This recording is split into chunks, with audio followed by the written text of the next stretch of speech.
Hi everyone, good to have you once again. The book we are going to explore today is The Reason by Lacey Sturm. Let's take a look. The Reason, written by singer-musician Lacey Sturm, was the voice behind the platinum-selling international rock band Flyleaf and is now a solo artist. She speaks for the Billy Graham Evangelistic Association and its Rock the River events. She co-founded the Whosoever movement and helped begin the Reset movement as one of their key speakers. The cover has a beautiful picture of Lacey Sturm dressed in what appears to be a white wedding dress, looking upwards with snow scattered throughout her hair. I feel as though the amount of white represented in this cover could symbolize her sins being clean and purified, as well as being alive with a new identity as she shares her revelations of a rock princess. Sturm comes from a difficult upbringing. It is a miracle that her published work even exists, as she barely survived as a baby and was almost aborted. Her dad was an alcoholic, and at one point Lacey shares how she was almost lost in a fostering home. The Reason is Sturm's honest reflection of her life from her years growing up. She gives an honest and meaningful analysis of her thoughts and feelings amidst the challenges she faced growing up. One example was how she used jazz music from her early memories to describe her mother during a time where they barely got by as a family. From that description alone, I knew I was going to enjoy Sturm's gift with words. Sturm explains her darkest feelings that most would not know how to explain in words. Yet she explains her feelings in ways that actually make sense. Her words are crafted so beautifully that readers can actually understand and feel what she is going through.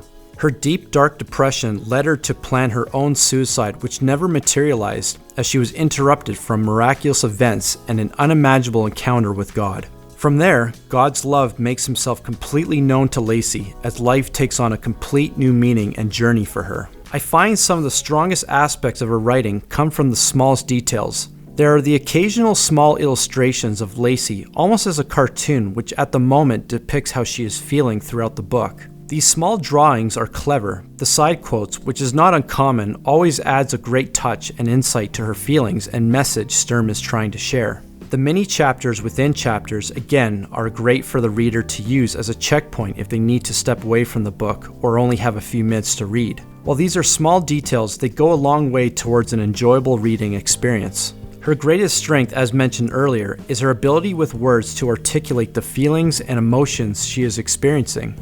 Some notable quotes from this book are, "I thought I had to be the best God I could be, because if there was a God, which I doubted, he was obviously not going to help us. Darkness can feel honest, and honesty can be beautiful and feel so inspiring, but darkness stops short of resolution. It's deceptive. I didn't know that you don't have to be suicidal to be brave enough to call society's bluff, and you don't have to be eternally sad to rebel against it. Although forgiveness and true love were outstretched before me all my life, it wasn't until I chose to believe it that I could actually receive it. I began to laugh at the romance of it all, the mystery and beauty and wonder of an ancient, intricate, creative, thoughtful, mathematical, brilliant, artistic, playful God. I wanted with all my heart to go to those places that are an eerie foreshadow of hell and pull people out. Don't neglect what you know you should do with the short time you have on this earth. God made us so he could love us. We will feel restless and empty and always come up short if we try to find purpose anywhere else." While I love the way Sturm articulates herself with her words and style of writing, there are areas of her book I wish more details could have been shared. When some intriguing events in her life were mentioned, I was hoping to have received more backstory or developing details. Instead, it felt like she brushed by some of these moments too fast.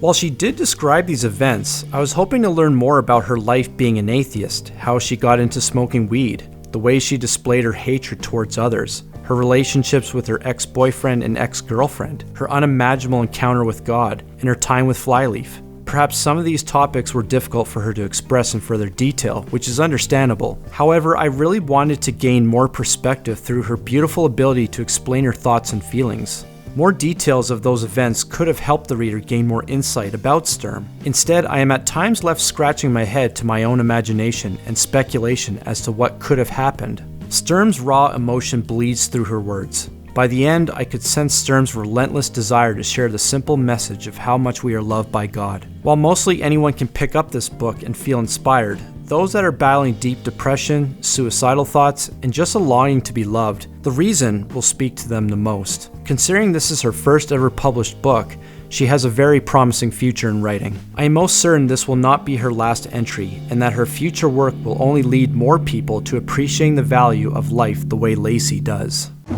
That concludes this review for today. If you'd like to learn more about the Whosoevers movement that Lacey co-founded, you can visit thewhosoevers.com. And of course, if you'd like to learn more about Lacey herself, you can visit lacysturm.com. Thanks for joining me today. Take care, everyone.